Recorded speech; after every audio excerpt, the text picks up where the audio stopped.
नमस्कार दोस्तों, आज हम आपको जन्माष्टमी की हार्दिक शुभकामनाएं देते हैं। और जन्माष्टमी में भगवान श्री कृष्ण के जन्मोत्सव जो आज पूरा हमारा भारत देश ही नहीं पूरा विश्व मना रहा है। भगवान श्री कृष्ण का जन्मोत्सव बड़े हर्षोल्लास के साथ पूरे भारत में मनाया जाता है।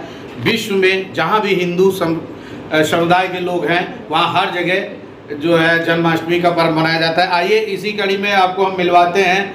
लखनऊ में हमारे एक संत जी हैं, एक जो है भगवान के भक्त जो कि वृंदावन से आए हैं, जिनका नाम अखिलेश जी है।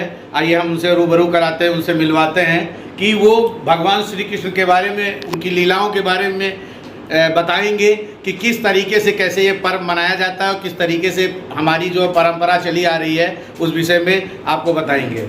जी, आपको सादर प्रणाम। और मैं जानना चाहूँगा कि ये पर्व हमारा कब से मनाया जा रहा है और हमारे भगवान श्री कृष्ण की लीलाओं के बारे में, उनके व्याख्यान के बारे में कुछ बताएं। जी धन्यवाद।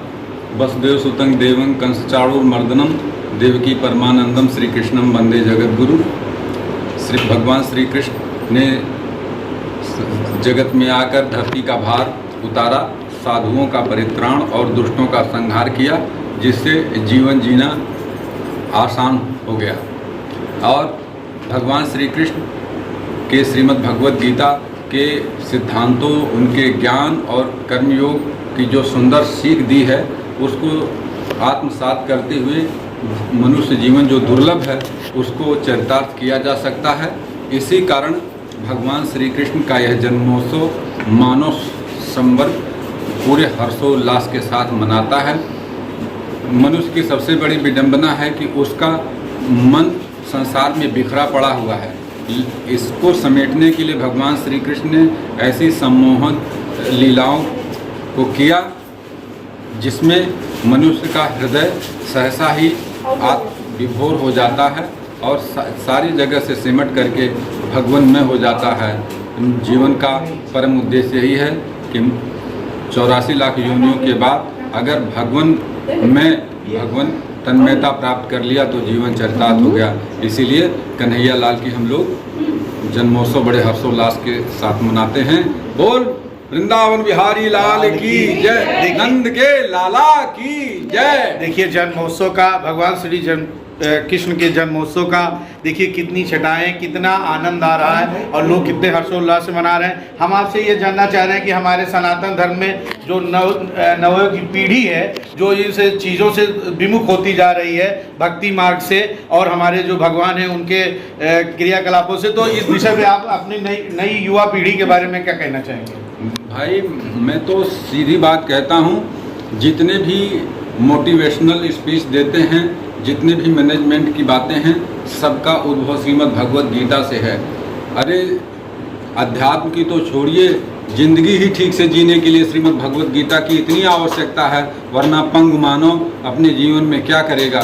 आएगा, खा पी करके चलता बनेगा, लेकिन जो इस जीवन में ही परमानंद प्राप्त करने का रास्ता है वो उससे बिछड़ जाएगा। इसलिए श्रीमद् भगवद गीता और भगवान श्री कृष्ण दोनों ही जीवन को ऊंचाई देने वाले हैं, जिससे मनुष्य जीवन चरितार्थ हो जाता है।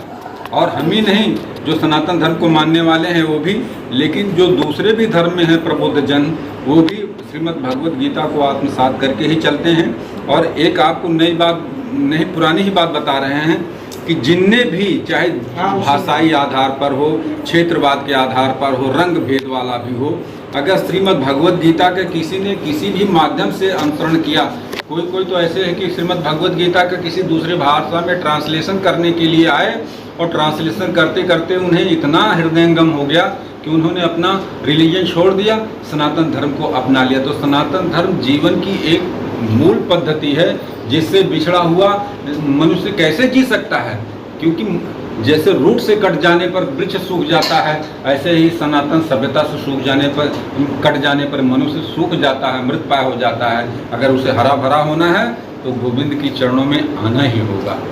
देखिए महाराज जी ने बहुत सुंदर बात कही कि अगर हरा भरा होना है इंसान को, इन अपने कष्टों से मुक्ति पाना है तो उन्हें भगवान की शरण में आना चाहिए। और उन्होंने देखिए सांकेतिक भाषा में उन्होंने एक बात ये भी कह दिया कि दूसरे रिलीजन या दूसरे धर्म के लोग हमारे धर्म से जुड़ रहे हैं, जो कन्हैया जी का नाम लेकर उनके लिखे हुए भगवत गीता को संपूर्ण रूप से उस पर अध्ययन करने के लिए आते हैं, वो कृष्णमय हो जाते हैं और कृष्ण जी की ही भक्ति में आनंद पाते हैं। बहुत बहुत आपको धन्यवाद, धन्यवाद, आभार, साधुवाद। दोस्तों, मैं निर्भीक योद्धा न्यूज़ से के आज़ाद की विशेष रिपोर्ट। अपने क्षेत्र की न्यूज़ को सबसे पहले देखने के लिए चैनल को सब्सक्राइब करना ना भूलें।